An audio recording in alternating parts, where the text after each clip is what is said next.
প্রিয় মুসলমান ভাইয়েরা, আসসালামু আলাইকুম ওয়া রাহমাতুল্লাহি ওয়া বারাকাতুহু। আসলে মুসলিম ভাইদেরই সালাম দেই। কেন দেই? আল্লাহর রহমত তাদের উপর বর্ষিত হোক, উদ্দেশ্য তারা যেন আমার জন্য দোয়া করে। আজকে সারা বিশ্বের মুসলমানরা ভীতু হয়ে গেছে। যেখানে জুলুম করা হচ্ছে, ফিলিস্তিনিদের শিশু বাচ্চাদের নির্বিচারে হত্যা করা হয়েছে, কেউ দেখে নাই, বিশ্ব দেখে নাই, বিশ্বের মুসলমানরা দেখে না। গাজা গুড়িয়ে দেওয়া হয়েছে, দেখে না। তখন কেউ বলে নাই যে আমাদের বাঁচাও, আমাদের রক্ষা করো। চিৎকার করে শুধু ফিলিস্তিনি গাজাবাসীরা, কেউ আগায় আসে নাই। কিন্তু আজকে সেই জুলুমের বিরুদ্ধে কে নেমেছেন? ইরানের ইমাম খোমেনি সাহেব, নেতা। আমি বলি আল্লাহ পাক ওনাকে তৌফিক দান করুক, উনি যেন জুলুমের বিরুদ্ধে নেমে জয় লাভ করতে পারে। আমরা মুসলমান দাবি করি, আজকে উনি একাই ডাকতেছেন, আসেন জুলুমের বিরুদ্ধে আমরা জিহাদ করি। বড় বড় নেতারা, বিশ্ব নেতারা, ওনারা কি বলতে চায়? ওনার দেশে উনি পারমাণবিক বানাবেন, ওনারা হুমকি দেয়। এটা তো জুলুম। আল্লাহর দুনিয়ায় মানুষ যার যার দেশে তার দেশ নিয়ে আসে বাঁচার জন্য। ওনারা তৈরি করতে পারে, উনি কি তৈরি করতে পারে না? অবশ্যই পারে।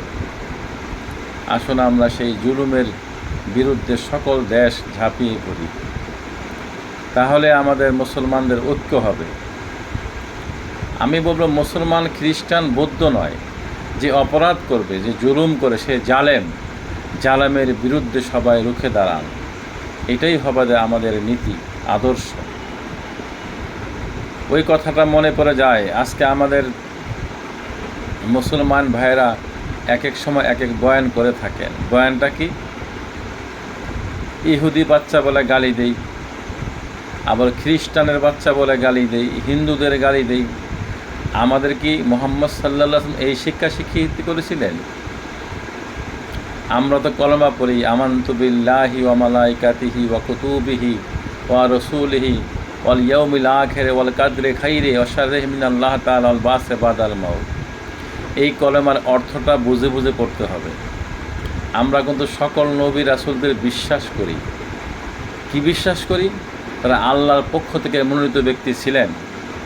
আজকে যাদেরকে আমরা ইহুদি বলছি, এই ইহুদি সম্প্রদায়ের নেতাকে মূসা আলাইহিস সালাম, উনিও আল্লাহর পক্ষ থেকেই আসছিলেন। কিন্তু মূসা আলাইহিস সালামের তৌরাত কিতাবে লেখা আছে যে মুসলমানদেরকে হত্যা করতে হবে, মুসলমানকে মারতে হবে। কিন্তু এরাই পথভ্রষ্ট হয়ে গেছে, বিপদগামী হয়ে গেছে, জুলুমবাজ হয়ে গেছে। আমাদের সবার উচিত, বৌদ্ধ, খ্রিস্টান, মুসলমান সবার উচিত আমরা জুলুমের বিরুদ্ধে নেমে পড়া। আজকে রাশিয়া নেমে গেছে, চীন নামতেছে, পাকিস্তান নামবে, সৌদি আরব নামবে, নামা দরকার। মালয়েশিয়া নামবে। কেন নামবো? আমরা জুলুমের বিরুদ্ধে নামবো, জালিমের বিরুদ্ধে। এই জালিমকে শায়েস্তা করতে হবে। আসলে যখন ক্ষেপণাস্ত্র ছোড়া হয়, যখন ইহুদি সাধারণ মানুষ কাঁদতে থাকে, তখন আমার কষ্ট লাগে। যখন ফিলিস্তিনের মানুষগুলো নির্বিচারে হত্যা করেছে, তখনও কষ্ট লাগেছে। যে কোনো নিরীহ মানুষ যখন কষ্ট পায়, তখন আমি তো মানুষ, আমি তো আল্লাহর সৃষ্টি, আমার হৃদয়টা কি তখন কাঁদতে থাকে।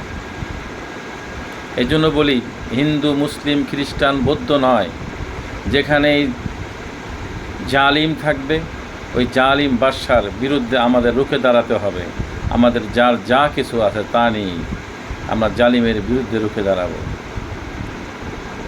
যদি মনে করেন শুধু মুসলমানের কথা বলেন, আজকে মুসলমানরা কেন গালি দিবেন তাদেরকে? আপনি ভাবেন তো, মুহাম্মদ সাল্লাল্লাহু আলাইহি ওয়াসাল্লামের পরে 4 খলিফা খোলাফায়ে রাশেদিনের 30 বছর, মুহাম্মদ সাল্লাল্লাহু আলাইহি ওয়াসাল্লামের 23 বছর।